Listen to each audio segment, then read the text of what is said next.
नमस्कार दोस्तों, जयवाल पॉइंट के यूट्यूब चैनल में आप सभी का स्वागत है। देखिए फ्रेंड्स, आज की इस वीडियो में हम बात करने वाले हैं एसएससी सीजीएल नोटिफिकेशन जो 2023 का आया है उसके रिगार्डिंग उसमें क्या क्या चेंजेस हुए हैं।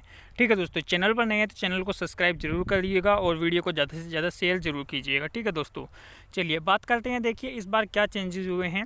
जैसा कि पिछली बार काफ़ी लोगों ने गलती कर दी थी फॉर्म भरने में, वो सीपी बोथ आर्म्स इस तरीके की जो येस नहीं करना था, सभी लोगों ने उसको येस कर दिया था। 40% अबव था उसमें।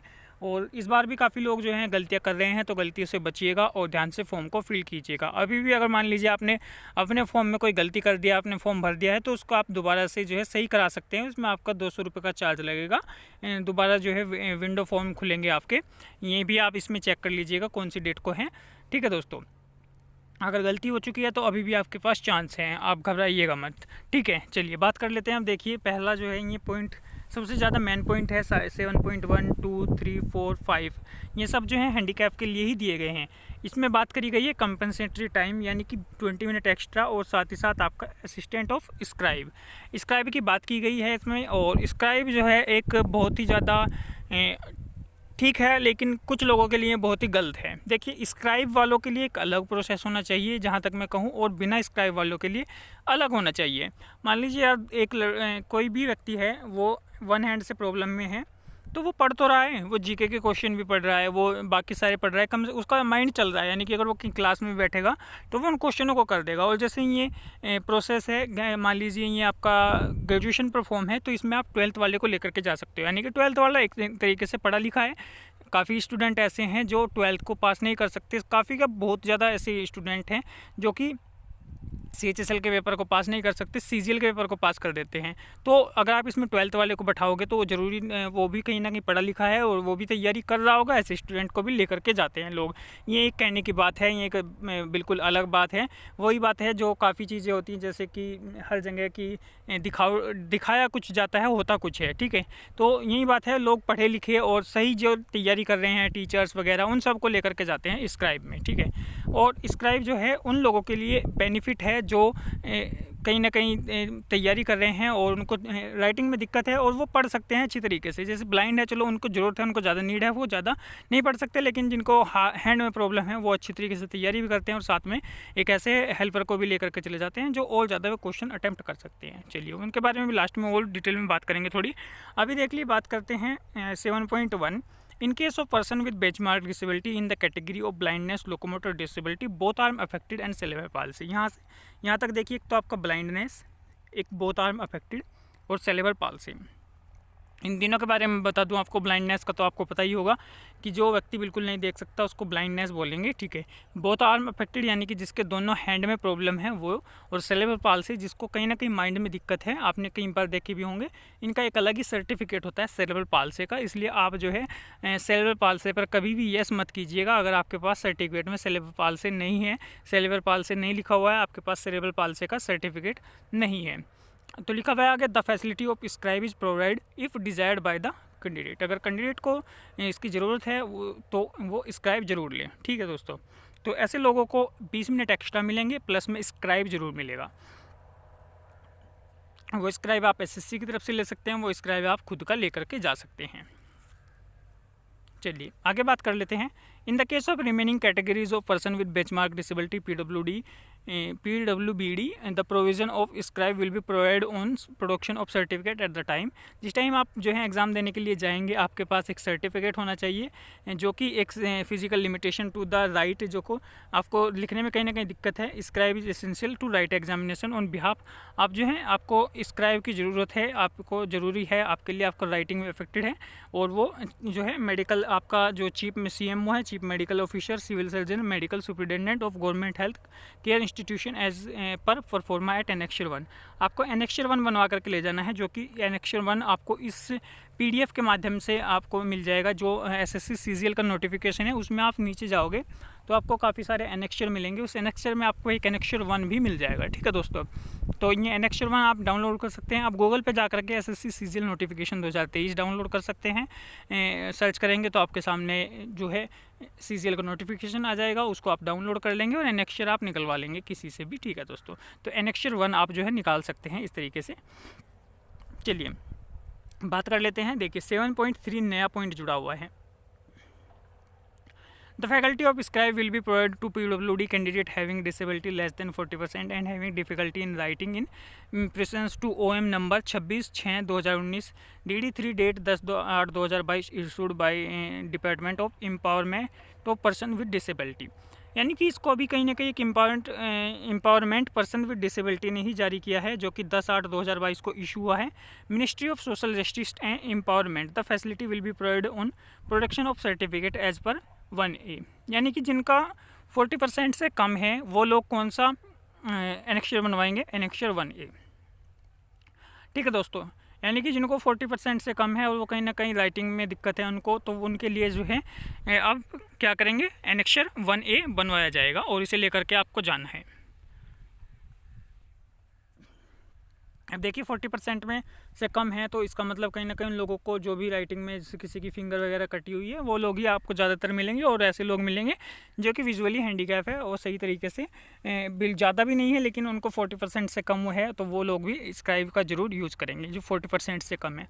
और कुछ लोगों का कहना था कि ये गलती से हो गया, गलती से नहीं हुआ, गलती से होता तो इतनी सारा डिटेल नहीं दी जाती, एनेक्शर अलग से नहीं दिया जाता इसके लिए।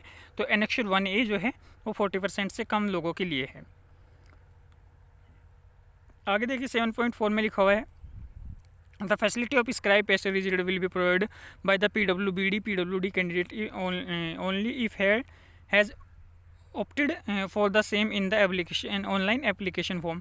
जहाँ ऑनलाइन एप्लीकेशन फॉर्म भरोगे आप, उसमें आपको ये सब मेंशन करना होगा, उसमें आपसे ऑप्शन भी दिए हुए हैं, जब आप फॉर्म भरेंगे तो उसमें आपको ये सब ऑप्शन मिल जाएंगे। The candidate will have the description of opting for his own scribe और to avail the facility of scribe provide by the commission. Appropriate choice in this regard will have to be given by the candidate in the online application form. यानी कि आप commission से चाहते हैं या फिर आप खुद का स्क्राइब चाहते हैं, कमीशन से तो कोई नहीं चाहता, सब खुद का स्क्राइब चाहते हैं, तो खुद वो ओन स्क्राइब में ही करते हैं। चलिए आगे देखिएगा, सारा कुछ हम डिटेल में पढ़ेंगे, इस चैनल पर आप बने रहिएगा, लास्ट तक देखिए वीडियो को, आपको जल्दी नहीं है, हम आराम से हर एक चीज़ को पढ़ते हुए चलेंगे।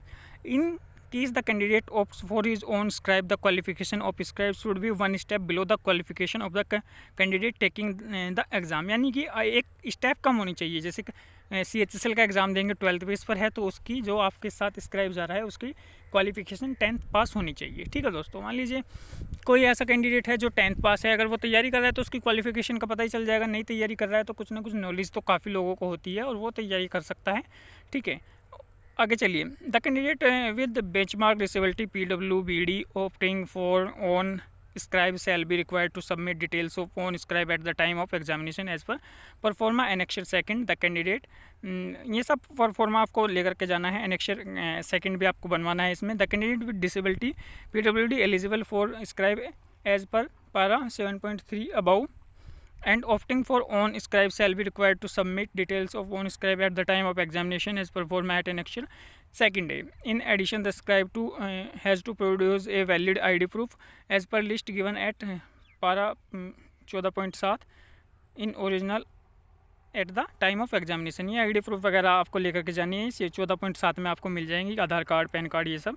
यानी कि आधार कार्ड आप सबके पास हो गई तो आप लेकर जा सकते हैं। फोटो कॉपी लेकर के जानी है आपको of ID proof of the scribe signed by the candidate as well as the scribe will be submitted along with proforma at annexure second पर this second A if subsequently it is found that the qualification of scribe is not declared by the candidate। ये तो चलो सब छोड़िएगा आप, ये तो आप जो है आराम से पढ़ लीजिएगा।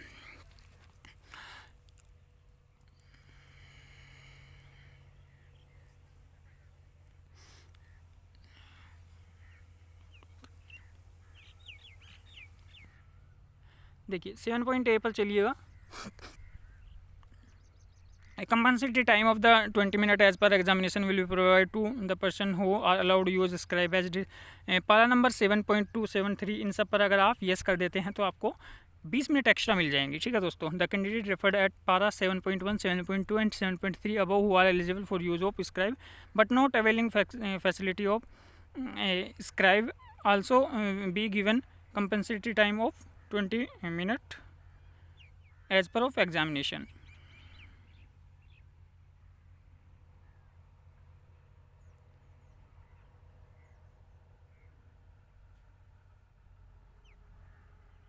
चलिए आगे देख लेते हैं।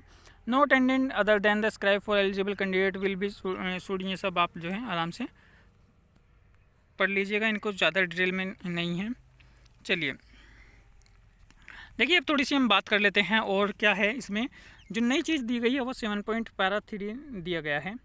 7.3 में लिखा हुआ है कि आपको जो है 40% से कम का सर्टिफिकेट है अगर आपके पास, तो आपको जो है इसका मिल जाएगा 20 मिनट आपको एक्स्ट्रा मिल जाएंगी।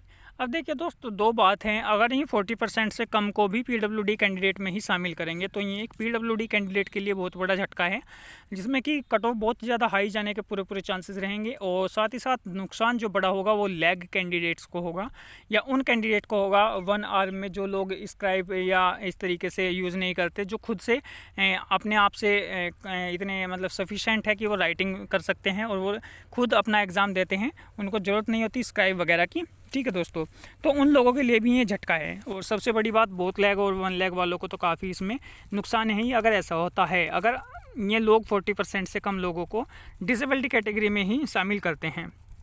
हाँ वैसे रूल यही है कि 40% से कम वालों को किसी भी फॉर्म में नहीं लिया जाता। अगर इन्होंने ऐसा किया तो कहीं ना कहीं फिर एकजुट होना पड़ेगा विकलांगजनों को, और कहीं इस चीज़ का उनको रिप्लाई देना होगा एसएससी वालों को क्या ऐसा है या नहीं है। अगर ऐसा होता है तो सीजीएल टायर 1 भी काफ़ी लोगों का जो है नहीं निकल पाएगा, और सिर्फ वो लोग निकाल पाएंगे जो कहीं ना कहीं 40% से कम है, और कुछ लोग वो निकाल पाएंगे जो स्क्राइब लेकर के जाते हैं। तो यानी कि फिर कंपटीशन स्क्राइब में ही रह जाएगा पढ़ने वाले दिव्यांगजनों के साथ बहुत बड़ा धोखा हो सकता है, क्योंकि जो लैग से प्रॉब्लम में है तो वो लोग या फिर और भी किसी तरीके की जो प्रॉब्लम में है तो वो लोग कहीं ना कहीं फिर इसमें शामिल नहीं हो पाएंगे अपने टायर 2 के अंदर, क्योंकि जब उनके मार्क्स ही इतने ज़्यादा नहीं आ पाएंगे। देखिए स्क्राइब का बहुत बड़ा रोल है, स्क्राइब बहुत ज़्यादा आपका कट ऑफ इंक्रीज़ करने में फ़ायदा देता है, क्योंकि कोई भी लोग किसी भी यार आप एक अकेले एग्ज़ाम दे रहे हो, एक साथ में आपको किसी और को बैठा रहे हो। अब आप ग्रेजुएशन में से किसी को 12th अगर कोई पास है तो ज़रूर स्कूल तक तो वो पढ़ के आया ही है, और यहाँ भी क्या आता है सारा सिलेबस तो स्कूल का ही है, और वो खुद से भी मान लीजिए उसको पता है कि इसको मैं लेकर के जाऊँगा, तो उसको कुछ ना कुछ उसका भाई होगा या फिर उसका कोई भी उसका जानना पहचानने वाला ही होगा, उसको भी बोल सकता है कि चलो तुम भी तैयारी कर लो, तुम भी कुछ ना कुछ मेरी वहाँ मदद करोगे ही। तो इस तरीके से और भी कुछ लोग टीचर्स को भी लेकर के जाते हैं। बहुत बड़ा मेरे पास बहुत सारे कॉल्स आते हैं कि सर हम उसको लेकर के जाएंगे, मेरी एक फिंगर कटी हुई है। इस तरीके के लोग हैं, मेरे साथ में दिक्कत है तो क्या मुझे डीएम बाहर नहीं निकाल दिया जाएगा या नहीं ये कर दिया जाएगा। मैं स्क्राइब लेकर के जाता हूँ, या मुझसे बताया गया कि वो भी स्क्राइब लेकर के गया था, उसकी जॉब लग गई है। तो इस तरीके के आपको लगता होगा कि नहीं, बहुत ज़्यादा लोग हैं जो मेरे पास कॉल भी आते हैं और वो हैंड से प्रॉब्लम में होते हैं, और बहुत ज़्यादा लोग स्क्राइब लेकर के जाते हैं। कुछ लोग पैसे में भी बात करके रखते हैं कि हम इस तरीके से इतने पैसे दे करके स्क्राइब लेकर के जाएंगे, वो इतने पैसे मांग रहा है और हमारी फाइनल जॉब जो है लग जाएगी। तो तमाम तरीके की बहुत सारी दिक्कतें दिव्यांगजनों को उठानी पड़ रही हैं। जो रियलिटी में दिव्यांगजन हैं उन लोगों का सिलेक्शन कम होकर के ऐसे लोगों को ज़्यादा हो रहा है जो कि इतने ज़्यादा प्रॉब्लम में नहीं है। तो कहीं ना कहीं इन लोगों को अलग कर देना चाहिए, जो लोग वास्तविकता में सही हैं, जो लोग एक्स्ट्रा टाइम का यूज़ नहीं कर रहे, और जो एक्स्ट्रा टाइम का यूज़ कर रहे हैं तो वो इस तरीके से गलत है उन लोगों के साथ जो यूज़ नहीं कर रहे, क्योंकि 20 मिनट अपने आप में एक कम से कम 10 से 15 क्वेश्चनों का इफेक्ट गिरने वाला है। 10 से 15 क्वेश्चन यानी कि 30-40 नंबर आपके जो हैं पीछे आप हट जाओगे 20 मिनट की वजह से। 20 मिनट में पूरी रीजनिंग हो सकती है, पूरे 25 क्वेश्चन हो सकते हैं 20 मिनट में। 25 नहीं तो 20 तो हो सकते हैं, 20 दूनी 40, यानी कि अगर आपके 80 नंबर आ रहे हैं तो उनके 120 नंबर तक आने के चांसेस हैं, जो कि कट ऑफ में बहुत ज़्यादा फ़र्क गिरने वाला है। एक नंबर बहुत ज़्यादा फ़र्क गिरता है। तो देखिए आपको लोगों का सपोर्ट होगा तो ज़रूर कुछ ना कुछ इस चीज़ के ऊपर बात करेंगे, और आप जो है कमेंट करके हमें बताइएगा कि कितने लोग ऐसे हैं जो वास्तविकता में दिव्यांगजन हैं और वो चाहते हैं कि हमें इन सब चीज़ों को कहीं ना कहीं अलग किया जाए। एसएससी को ये चीज़ें जो हैं बताई जाए कि स्क्राइब में, या फिर सरकार को भी ये बताया जाए कि कहीं ना कहीं हम लोगों को 1% और इस तरीके से दिया जाए और हमें अलग किया जाए। ठीक है दोस्तों, क्योंकि स्क्राइब के चलते यार बहुत ज़्यादा लोग जो है छटे हुए हैं, कहीं ना कहीं सीजीएल जो पुराने हुए हैं उनमें भी, और जो कहीं ना कहीं आपके रेलवे वगैरह में भी, सब चीज़ों में जो है वो बड़ी दिक्कत उनको भरनी पड़ रही है। ठीक है दोस्तों, चैनल पर बने रहिएगा, चैनल को लाइक शेयर सब्सक्राइब जरूर कर दीजिएगा। धन्यवाद दोस्तों।